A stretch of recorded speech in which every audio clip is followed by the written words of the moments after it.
ये रोना कब तक रोते रहोगे? ये हमारी जायदादें लूट रहे हैं, ये हमारे वक्फ की इमलाक को हड़प करने जा रहे हैं। दीन पर, कुरान पर, इस्लाम पर, हुजूर की जात पर, हर चीज पर निशाने। अल्हम्दुलिल्लाह अल्हम्दुलिल्लाहिल हन्नानिल मन्नान अल्लज़ी खलक़ल इंसान व अल्लमहुल बयान वस्सलातु वस्सलामु अला रसूलिही सय्यिदिल इंसी वल जान व अला आलिही व अस्हाबिही ज़विल खैरि वल इहसान, अम्मा बअद, फ़अऊज़ु बिल्लाहि मिनश शैतानिर रजीम, बिस्मिल्लाहिर रहमानिर रहीम। हुवल्लज़ी अरसल रसूलहु बिल हुदा व दीनिल हक़्क़ि लियुज़हिरहु अलद्दीनि कुल्लिहि, सदक़ल्लाहु मौलानल अज़ीम। बारगाह रिसालत मुआब सल्लल्लाहु अलैहि वसल्लम में दुरूद पाक का हदिया पेश करें।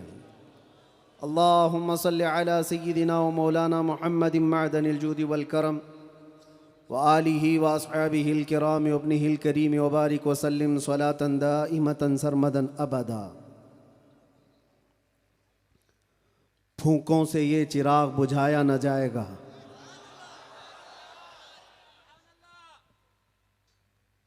मेरे अजीज़ों, यहाँ से हम अपनी गुफ्तगू का आगाज़ करते हैं। आपके यहाँ इतना बड़ा मजमा जो बैठा हुआ है, मैं महसूस करता हूँ कि इल्म का एक किला आपके पास मौजूद है, उलमा का एक ज़ख़ीरा मौजूद है और बेहतरीन बोलने वाले उलमा हैं। नाज़िम इजलास मुझसे पेशतर जिस तरह से उन्होंने मदरसे का तारुफ कराया है, अल्लाह ताला इस मदरसे को हमेशा शाद व आबाद रखे, मरकज़ अहले सुन्नत व जमात, मरकज़ इश्क़ रसूल बनाए। हमारी यहाँ पर इतने लंबे सफ़र करके आने की ज़रूरत नहीं होती और मैं ये जानता हूँ कि लोग सुनना कम और देखना ज़्यादा चाहते हैं, और उसकी वजह भी है कि दुनिया अपने अपने हिसाब के मुजरे करने वाले सेलिब्रिटीज़ को देखती है, तो ये उम्मत मोहम्मदिया है, नबी के कैदी को देखना चाहती है।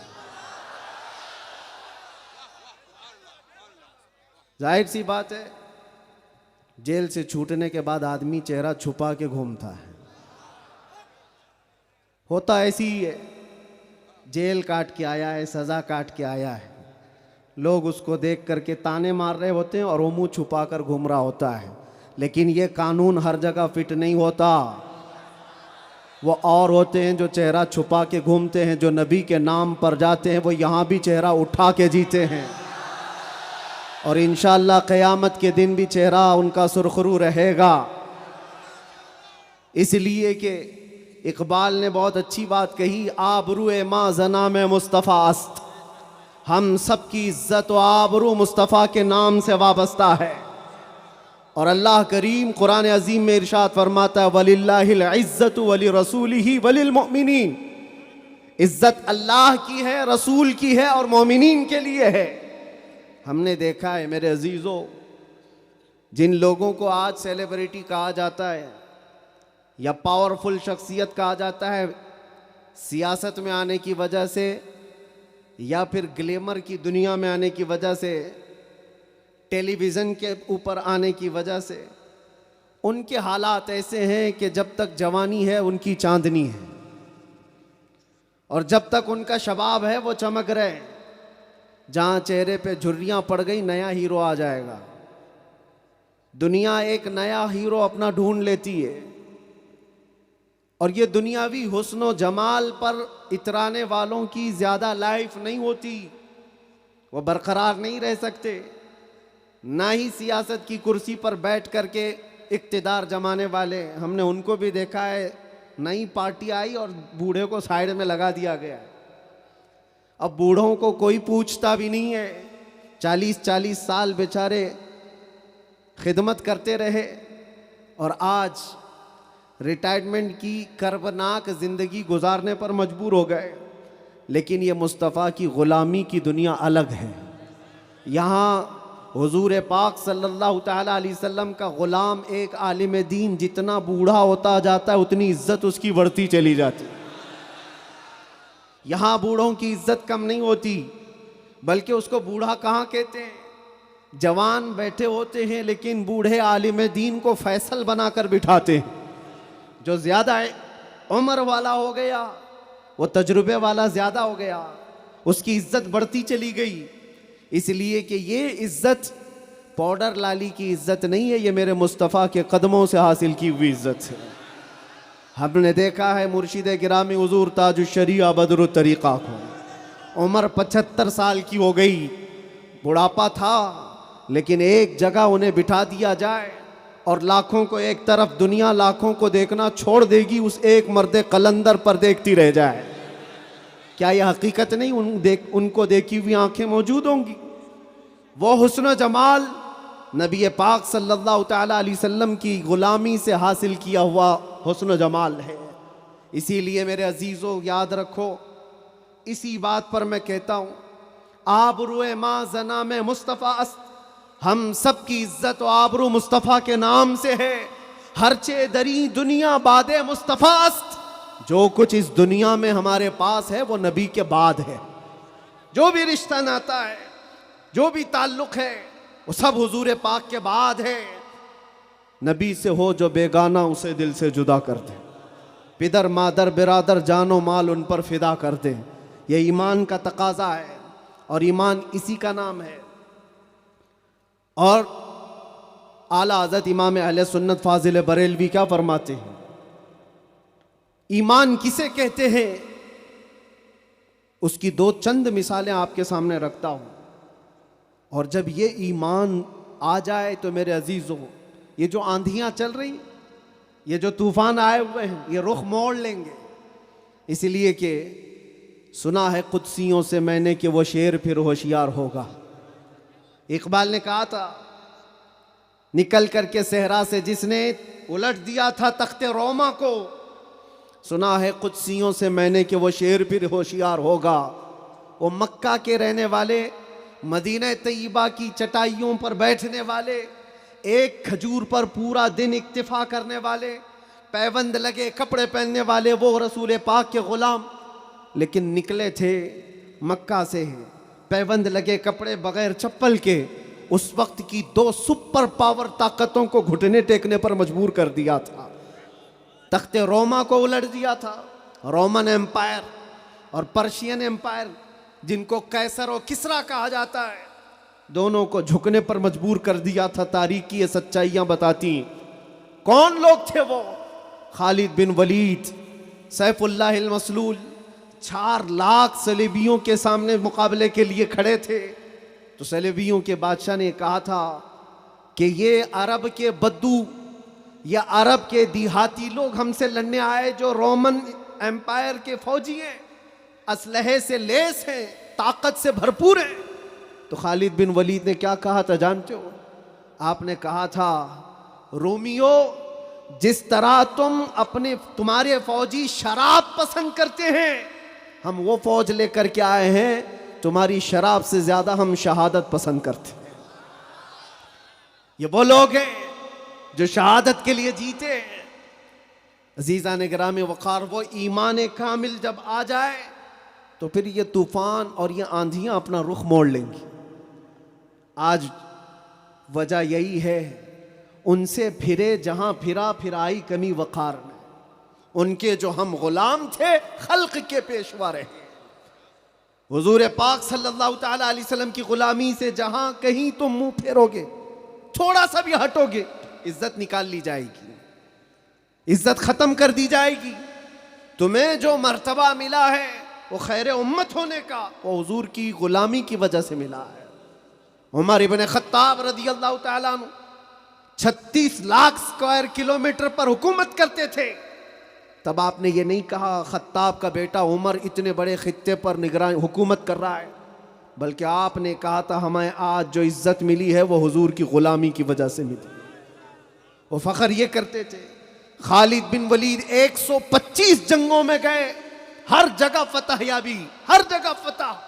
कभी खालिद बिन वलीद ने यह नहीं कहा मेरे बाजुओं में वो ताकत है कि मैं हर पहलवान को ज़ेर कर देता हूं, जिस जंग में जाता हूं फतेह के झंडे गाड़ देता हूं। नहीं, खालिद बिन वलीद का ईमान तो यह था कि उनके सर पर एक टोपी थी जिसमें हुजूर के 3 मोए मुबारका थे। वो फतेह का सहरा उन्हीं मोए मुबारक को देते और कहते ये निस्बत मेरे साथ है, इसलिए अल्लाह मुझे हर जगह फतह अता करता है। उन्हें जो इज्जतें मिली थी दुनिया में, जो इख्तिदार मिला था वो हुजूर की गुलामी की बुनियाद पर, और आज हमारे पास जो इज्जत है वो हुजूर की गुलामी की वजह से। नबी पाक सल्लल्लाहु ताला अलैहि वसल्लम की बात करते रहो। एक जुमला मैं अक्सर कहा करता हूं, उनकी बात करो हर दिल पे राज करो, उनकी बात करो हर दिल पे राज करो। देखना आप जो इस मजहब में इस तरीके पर जितना बढ़ता जाता है अल्लाह उसकी इज्जत में इजाफा करता है। तुम अगर 70 दरवाजों में बंद होकर के भी बैठे रहो, अल्लाह तुम्हारी मोहब्बत खल्क की दिलों के अंदर डालता है। हमने ऐसे ऐसे इलाकों का सफ़र किया जिसका नाम मैंने ज़िंदगी में कभी सुना ही नहीं। गांव है, देहात है। राजस्थान के इलाके से कुछ हजरात आए थे, निहायत गरीब इलाके के लोग, और मुझसे बाद रमज़ान आकर एक मुफ्ती साहब थे, उसके नुमाइंदे थे। उन्होंने कहा हमारे काफ़िले में या जिस जगह से मैं नुमाइंदा बन कर के आया हूँ वहाँ के लोगों में गरीब लोग हैं। 3-3 महीने तक उन्होंने सिर्फ आपके लिए रोज़े रखे, मतलब अल्लाह रब्बुल इज़्ज़त के लिए, कि आप जब अंदर थे इन रोज़ों के ज़रिए से अल्लाह तबारक व तआला रहम फरमाए। ये बातें मैंने एक जगह से नहीं, दुनिया के कितने खित्तों से सुना। हर जगह से लोग ये जो दुआओं का सिलसिला रखे हुए थे, किसने इनको दुआओं के लिए आमादा किया था? कौन है? ये सारी खिलकत मुझे पहचानने वाली कैसे बन गई? इनके दिलों के अंदर कौन डाला कि 8 महीने दरवाजों के अंदर ऐसा बंद था कि मेरे बच्चे मुझे नहीं देख सकते थे, मेरे भाई बहन मुझे देख नहीं सकते, मुझे मुलाकात करने की भी इजाजत नहीं दी जाती। जब इतने दरवाजों के अंदर बंद रखा गया था जहां चिड़िया भी ना उड़े, लेकिन मैंने ये महसूस किया लाखों दिलों में अल्लाह रब्बुल इज्जत ने मोहब्बत डाल रखी थी। उसकी वजह यह है, चोरी करके गया होता, लूट मार करके गया होता तो लोग यही कहते कि कचरा था चला गया। हुजूर पाक की बात करके जाए तो मरने के बाद भी अल्लाह उसको दिलों के अंदर जिंदा रखता। ये तो कैद खाने के अंदर गया जहां से आने की उम्मीद होती है, कब्र के अंदर भी जाए तो अल्लाह ताला उसका नाम जिंदा रखता है। इसीलिए मेरे अजीजों, एक नुक्ते को समझ जाओ, हुजूर पाक सल्लल्लाहु ताला अलैहि वसल्लम की मोहब्बत और उनकी गुलामी यह असल ईमान है। और ये ईमान जिस वक्त आ जाए बड़े बड़े तूफानों का वो मुकाबला कर सकता है। आज पूरी दुनिया के मुशाहिदे से ये पता चलता है, हंगामे इतने हो चुके, इतने खतरनाक तरीके से उम्मत को लर्जा दिया गया है, लेकिन इस उम्मत का हाल ये है कि ये ख्वाबे गिरा में है, ये एक लंबी नींद में है। हमारे नौजवान, वो बच्चे जिनको मैं आज भी नशे के अड्डों पर देखता हूं तो दिल रोता है। जेल के कैदियों में अक्सर वो लोग थे जो नशा करते थे या बेचते थे, पकड़े गए और अंदर आए। नाम कितने अच्छे हैं तुम्हारे और काम किस तरह के हैं। कई लोगों ने तौबा किया, लेकिन वो एक जेल की बात नहीं, यहां तकरीबन 10 जेलों में यही हाल है। ऐ नौजवानों, याद रखो एक बात, अगर हुजूर से मोहब्बत करते हो तो हर जुमेरात को तुम्हारे आमाल फरिश्ते हुजूर की बारगाह में ले जाते हैं।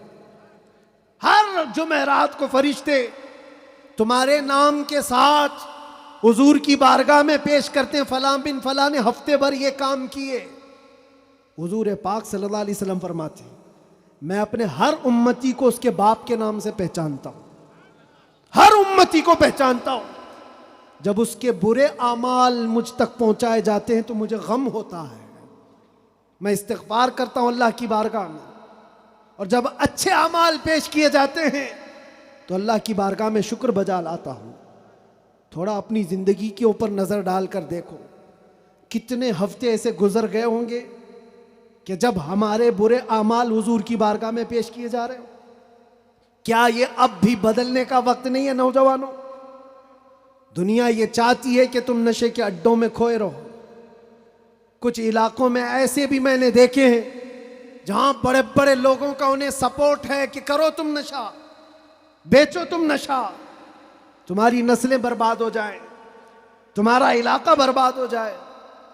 आज से सिर्फ 70 साल पहले की बात है, हमारे इस मुल्क में एजुकेशन लेवल उस वक्त भी मुसलमानों का सबसे ऊपर था। और आज आप बखूबी देख सकते हैं किस तरह से हमें पुकारा जा रहा है, कैसे हमें ताने दे के सारे डिबेट किए जा रहे हैं। कहां कहां तुम्हें पंचरमैन कहा जाता है। क्यों? ये वो कौम है जो पूरी दुनिया को इल्म सिखाने आई है। खैर उम्मत तुम थे, उनसे फिरे जहां फिरा, फिर आई कमी वकार में। आपको एक बात मैं बताऊं, ये रोना कब तक रोते रहोगे? ये हमारी जायदादें लूट रहे हैं, ये हमारे वक्फ की इमलाक को हड़प करने जा रहे हैं। दीन पर, कुरान पर, इस्लाम पर, हुजूर की जात पर, हर चीज पर निशाने और हर चीज पर उंगलियां उठाई जा रही। तुम कब तक एहतजाज करते रहोगे? कब तक सड़कों पर आओगे? कब तक अपनी आवाजें उठा करके पूछते रहोगे? क्या तुम्हारा काम सिर्फ इतना ही रह गया? एक बात याद रखो, जो डाकू होता है उसका काम ही है लूटना। आज वो क्या लूट रहे हैं, किस पर डाका डाल रहे हैं, मैं उसकी बात नहीं करता। मुझे रहजनों से गरज नहीं, तेरी रहबरी का सवाल है। तुम उम्मत मुस्तफा हो, तुम किन कामों में मसरूफ हो, ये देखने की बात है। मजाल नहीं होती मेरे अजीजों, मस्जिद, मदरसा, मज़ारात औलिया, हुजूर की ज़ात, कुरान और अल्लाह की ज़ात, ये बहुत बुलंद है। सिर्फ तुम्हारी दाढ़ी की तरफ भी उंगली उठाने की किसी की हिम्मत ना होती अगर तुम सच्चे गुलाम होते, क्योंकि ये अल्लाह का वादा है, वला तहिनु वला तहज़नु व अंतुमुल अअलौन इन कुंतुम मुमिनीन। तुम घबराओ मत, परेशान मत हो, तुम सबसे ज्यादा बुलंद रहोगे अगर तुम सच्चे ईमान वाले हो। और ईमान किसे कहते? ईमान किसे कहते? ला युमिनु अहदुकुम हत्ता अकूना अहब्बा इलैहि मिन वालिदिही व वलदिही वन नासि अजमईन। ये मेरे आका सल्लल्लाहु अलैहि वसल्लम फरमाते हैं, तुम में से उस वक्त तक कोई पूरा मोमिन नहीं हो सकता जब तक कि सारी दुनिया तुम्हारे माल, औलाद, माँ बाप सबसे ज्यादा मुझसे मोहब्बत ना करे। और अभी मैं सवाल करता हूं, सारे हाथ भी उठा देंगे, बहुत सारे खड़े भी हो जाएंगे, जोश में भी आ जाएंगे। सिर्फ अगर मैं इतना पूछूं, क्या आप अपने नबी पाक सल्लल्लाहु अलैहि वसल्लम से अपनी जान से ज्यादा मोहब्बत करते हैं? मैं हाथ उठाने नहीं कह रहा हूं, सब तो कहते। ये सवाल ऐसा है, ये सवाल ऐसा है। हजरत अबू बकर शिबली कहते, इसी सवाल से मैं डरता हूं हमेशा कि अगर कोई पूछ ले मुझसे, क्या तू हुजूर पाक सल्लल्लाहु अलैहि वसल्लम से अपनी जान से ज्यादा मोहब्बत करता है? इस सवाल से तो मैं डरता हूं। पूछा गया क्यों? कहा इस सवाल के जवाब में अगर ना कह दिया तो ईमान ही चला गया, वह आदमी का ईमान ही खत्म हो गया। और अगर हां कहता हूं तो मेरे आमाल मुझको कोसते हैं। कहां तू जान से ज्यादा मोहब्बत की बात कर रहा है और कहां तेरे अमल? जिससे मोहब्बत की जाती है, तकाजा ये है अपना हर अमल अपने महबूब के अमल के मुताबिक होना चाहिए। और हुजूर अकरम सल्लल्लाहु अलैहि वसल्लम ने यह भी फरमाया, ला युमिनु अहदुकुम हत्ता यकून हवाहु तबअन लिमा जितु बिही। तुम में से उस वक्त तक कोई मुकम्मल मोमिन नहीं हो सकता जब तक वो अपनी ख्वाहिशात को मेरी मर्जी के मुताबिक न बना दे। तुम्हारी अपनी ख्वाहिशात, जो तुम कहते हो ना ये हमारी लाइफ है, हमें एंजॉय करने दो, हमारी लाइफ है, हमें जीने दो। किसी जवान को पकड़ करके कहो मौलाना साहब अभी तो हमारी 20-25 साल की उम्र है, जीने दो, ऐश करने दो। ए नौजवान, तुझे पता ही नहीं, ये तेरी जिंदगी नहीं है, ये तेरी लाइफ नहीं है। जिंदगी ये नहीं किसी की किसी के लिए, जिंदगी है नबी की। ना समझ मरते हैं जिंदगी के लिए, जीना मरना है सब कुछ नबी के लिए। हमारी अपनी जिंदगी का है, जो मिली है जिंदगी ये हुजूर के लिए मिली है, यह अमानत है। अभी आप नहीं सुन रहे थे, इमाम अहले सुन्नत फाजिल बरेलवी ने क्या फरमाया? जब बंदा इस मकाम को पहुंच जाता है ना कि अपना सब कुछ हुजूर के लिए कुर्बान करता है और पूरा मोमिन बनता है, तब जाकर के वो कहता है या रसूल अल्लाह, दहन में जुबान तुम्हारे लिए, बदन में है जान तुम्हारे लिए। हम आए यहां और उठे भी वहां। ये कब कहता है बंदा? जब उसका ईमान मुकम्मल हो जाए, मेरा अपना कुछ नहीं है, जो कुछ है वो हुजूर का है। दहन में जुबान तुम्हारे लिए, बदन में है जान तुम्हारे लिए। हम आए यहां तुम्हारे लिए, उठे भी वहां तुम्हारे लिए। ये सहाबा का मसलक था मेरे अजीज।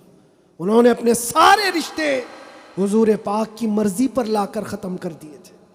सारे रिश्ते अगर हुजूर से जुदा हैं तो उनका कोई रिश्ता नहीं था, कोई रिश्ता नहीं था। आज हमें उस ईमान को जिंदा करना है। यह अहद करके जाओ, बड़े बड़े नारे लगाकर, बड़े बड़े जलसे करके, जुलूस करके, या सड़कों पर आकर के अगर तुम ये सोचते हो शक्ति प्रदर्शन से बहुत कुछ हो जाएगा, दुनिया झुकती नहीं है। इंसानों के रेले से नहीं डराया जा सकता। हमने देखा है इंसानों के रेले से दुनिया नहीं डरती।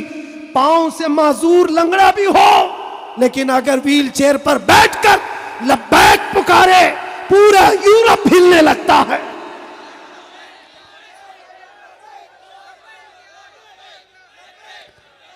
दुनिया ये सैलाब से नहीं डर रही। दुनिया को अगर खौफ है तो सिर्फ उस ईमान से जो उमर इब्न खत्ताब का था, उस ईमान से डर है जो खालिद बिन वलीद के अंदर था। इसीलिए अंग्रेज आज से 100 साल पहले क्या कह करके गए थे पता है? हमारे बारे में ये कह करके गए थे, ये फाका कश मौत से डरता नहीं, जरा रूह मोहम्मदी इसके बदन से निकाल दो। वो ये कहते थे, रूह मोहम्मदी इसके बदन से निकाल दो। डर इसी बात से है, डर इसी बात से है। जहां रूह मोहम्मदी आ गई, दुनिया को पता है ये सोया हुआ शेर जाग गया तो बहुतों की नींद हराम कर देगा। जितने कुत्ते हैं सब बिल में चले जाएंगे। हकीकत है, जितने कुत्ते हैं सब बिल में चले जाए। और मुझे लोग ये कहते हैं, मुझे ये कहते हैं कि डर लगता है, फिर आप कुत्ता कह रहे हैं। मेरे अजीजों, हम हिंदुस्तान में रहते हैं, हमारी हर गली कूचे में कुत्ता होता ही है।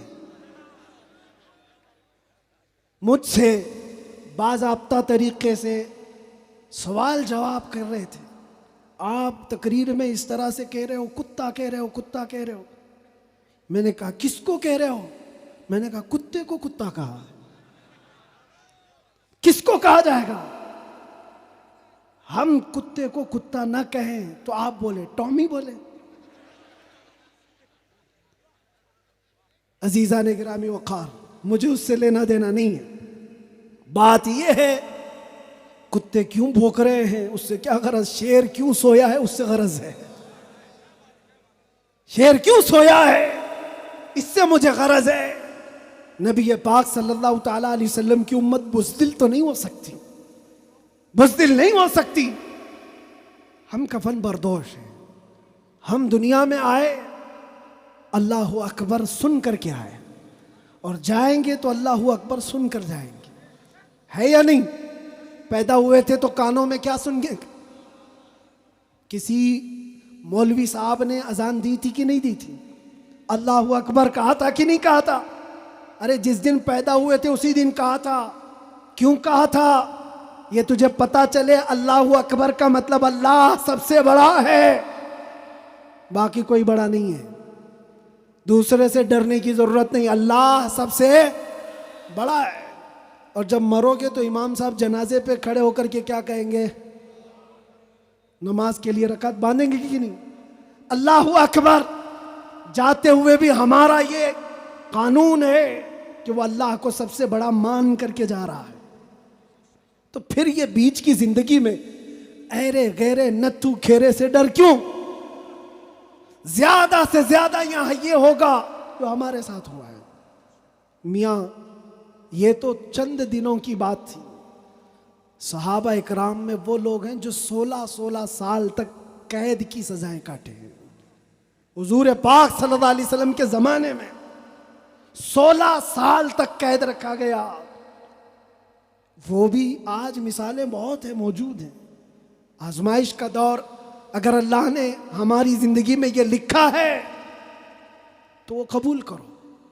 और यहां आए हैं मरने के लिए, मौत तो आनी है सबकी, लेकिन एक मोमिन मौत से डरता नहीं। क्यों? मौत उसके लिए हादसा है जिसका ये सोचना है कि मरने के बाद जलना है, मरने के बाद फिर पता नहीं किस शक्ल में पैदा होना है। कुत्ता पैदा होना है, बिल्ली पैदा होना है, चूहा पैदा होना है, सांप पैदा होना है। डर है। मोमिन मौत से डरता नहीं, इसलिए कि मोमिन का यह अकीदा इधर आंख बंद होगी उधर दीदारे मुस्तफ़ा होगा। और कब्र में भी जाए तो क्या खूब कहा है एक आशिक रसूल ने, क्या खूब कहा है। जब मुनकर नकीर आकर उसे उठाएंगे सवाल जवाब देने के लिए, तो आशिक मुस्तफ़ा जो कब्र में गया वो क्या कहता है? अब तो पाए नाज से फरिश्तों क्यों उठूं, अरे मर के पहुंचा हूं यहां इस दिलरुबा के वास्ते। जिसके लिए मरा था वो भी तो वहां होंगे। बस मेरे अजीजों, गुफ्तगू को समेटते हुए मैं सिर्फ इतनी बात कहूंगा, उनके जो हम गुलाम थे, खल्क के पेशवा रहे, उनसे फिरे जहां फिराई कमी वखार में। तुम्हें अल्लाह कुरान में फरमाता है तुम बाइज्जत रहोगे, बुलंद रहोगे, कामयाब रहोगे। शर्त यह है कि हमेशा ईमान के साथ रहो, ईमान के साथ रहो। और ईमान कौन सा है? मस्जिद में तुम सच्चे हो गए, बाजार में झूठे हो गए, ये ईमान का तकाजा नहीं है। तुम तिजारत पर बैठे हो, लोगों को धोखा दे रहे हो या फिर चीटिंग कर रहे हो, ये ईमान का तकाजा नहीं। एक सहाबी रसूल हैं हज़रत नौमान, एक मुल्क गए, वो बादशाह ईसाई था। जब उसे खबर मिली कि अरब के मोहम्मद सल्लल्लाहु अलैहि वसल्लम का एक सफीर आया हुआ है, एम्बेसडर आया है, तो उस बादशाह ने रेशम का कालीन बिछाया और सोने की कलाई की हुई कुर्सी रखा उनके इस्तकबाल के लिए। लेकिन जब वो आए, सहाबी रसूल हज़रत नौमान, अपनी तलवार से उन्होंने वो कालीन को हटा दी, जो रेशम का कालीन बिछा हुआ था हटा दिया। कहा मैं जमीन पर चलकर जाऊंगा। फिर जब कुर्सी देखी सोने की है, हटा दिया। कहा मैं आम कुर्सी पर बैठूंगा। बादशाह ने कहा इतना एटीट्यूड है, हमने आपके इज्जत के लिए सब किया था, हम बहुत इज्जत करते हैं आपकी, मोहम्मद सल्लल्लाहु अलैहि वसल्लम के आप सफीर बन करके आए। उस साहबी ने क्या जवाब दिया? कहा मैं जिस नबी का मानने वाला हूं, उस नबी ने फरमाया मर्द के लिए रेशम का इस्तेमाल हराम है, मर्द के लिए सोने का इस्तेमाल हराम है, मैं हराम चीज का इस्तेमाल नहीं कर सकता। वो कहाँ थे? दूसरे मुल्क में थे। हुजूर कहाँ है? मदीने में है। बादशाह ने कहा आप तो बहुत दूर हैं, वो नबी के मुल्क से काफी दूर है, यहां अगर आप इस्तेमाल कर भी लें तो क्या खबर। उस साहबी ने जलाल में कहा मेरा ईमान ये है, मैं जिस खित्ते में भी रहूंगा मेरे नबी का गुलाम बनकर रहूंगा। धोखा नहीं दे सकता अपने नबी को कि यहां पर हुजूर का गुलाम हूं और किसी जगह गुलाम नहीं है। आप सबकी भी जिंदगी ऐसी हो कि दुनिया तुम्हें किसी भी जगह देखे तो पहचान ले कि हुजूर का गुलाम है, सच बोलता है, धोखा नहीं देता, झूठ नहीं बोलता। ये तुम्हारी खसलतें होनी चाहिए, तुम्हारी आदतें होनी चाहिए। आज अगर कोई ये पूछे नशा कहाँ मिलता है तो तुम्हारे मोहल्ले की तरफ कोई इशारा ना करे, कोई तुम्हारे मोहल्ले की तरफ ना आए। सबकी ये जिम्मेदारी हर नौजवान की कि जानते हो हुजूर फरमाते हैं तुम्हारे तलवे में कांटा भी चुभे तो उसके दर्द का मुझे एहसास होता है, वो नबी। और तुम अगर नशा कर करके अपने आप को तबाह कर लोगे, अपने आप को बर्बाद कर लोगे, तो उस रसूल को भी आप ठेस पहुंचा रहे हो, हुजूर पाक सल्लल्लाहु ताला अलैहि वसल्लम को तकलीफ पहुंचा रहे हो। बदलो अपनी उस जिंदगी को। और मेरा मैसेज यही है, उठो वो घर न हश्र न होगा फिर कभी, दौड़ो के जमाना चाल अपनी चल गया, कुव्वते इश्क से हर पस्त को बाला कर दो, दहर में नामे मोहम्मद से उजाला कर दो, दहर में नामे मोहम्मद से उजाला कर दो। और ये जो रोना है हमारा, ये सारे मसलों का हल क्या होगा, हमारा फ्यूचर क्या होगा, हमारा मुस्तकबिल क्या होगा।